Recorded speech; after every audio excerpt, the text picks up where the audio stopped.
Before Yuri Gagarin became the first man in space in 1961, the Soviet Union was already locked in a secret race, launching test flights and experimental missions the public never heard about. In the shadows of those early triumphs lies one of the creepiest Cold War legends. That several cosmonauts died in orbit, erased from history, their missions deleted from official records. Some call it propaganda, others call it the biggest cover-up of the space age. Today, the question is simple. Were there cosmonauts the world was never meant to know about? Official history versus rumors. The official story is clean and heroic. Yuri Gagarin is the first human in space. Then German Titov, then a clear list of Soviet missions carefully documented and celebrated. But as early as the 1960s, Western journalists, intelligence analysts, and amateur radio operators began noticing gaps.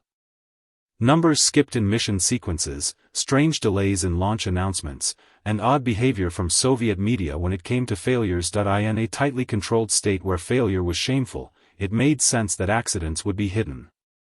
But what if those accidents involved people drifting alone in space, dying in silence while their government cut the transmission? The Italian radio brothers. The most famous piece of evidence comes from two Italian brothers in Turin, Achille and Giovanni Giudica Cordiglia.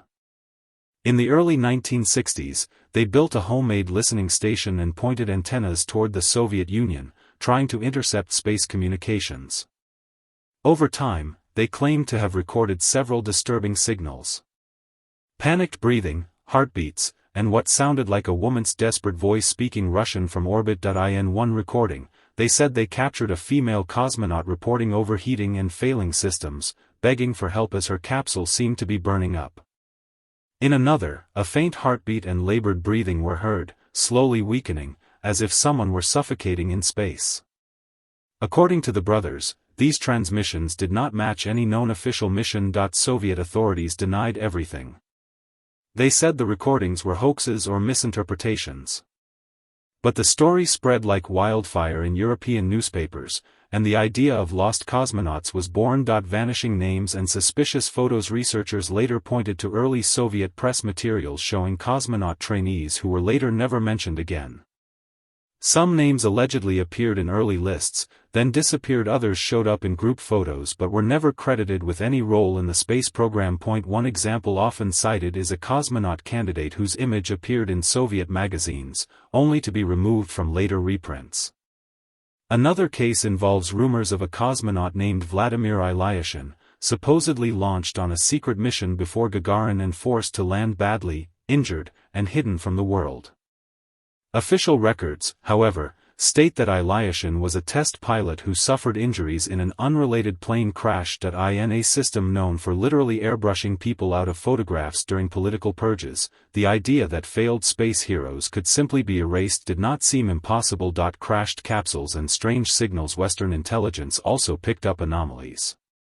There were reports of Soviet tracking ships suddenly redeployed, launch pads hastily cleaned up after unexplained explosions, and intelligence memos hinting at unacknowledged manned tests. In one case, an American reconnaissance satellite photographed what looked like a burned-out launch complex just days before the Soviet Union announced a successful test. Declassified documents describe analysts debating whether some early unmanned test flights might have secretly carried human passengers. If a mission ended in disaster, burning up on re-entry or failing to reach orbit, the Soviet leadership had every incentive to quietly label it an equipment test and move on. Radio enthusiasts also claimed to intercept unexplained beeps and telemetry traces that did not match published schedules. Some thought they were hearing dying satellites. Others were convinced they were hearing dying people. What the evidence really say so? Is any of this true?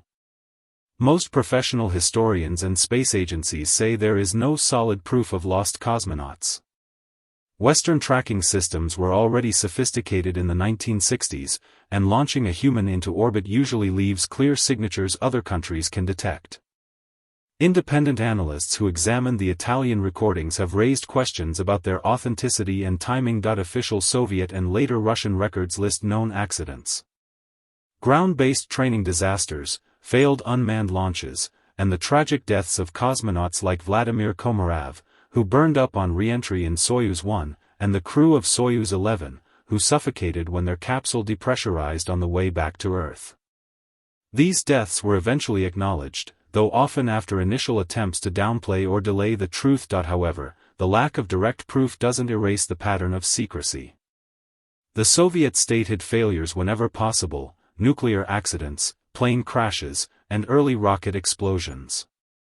That culture of denial makes the idea of erased space victims feel disturbingly plausible, even if the hard evidence is thin. Why the legend refuses to die? The lost cosmonaut story lives in the space between what is known and what is hidden.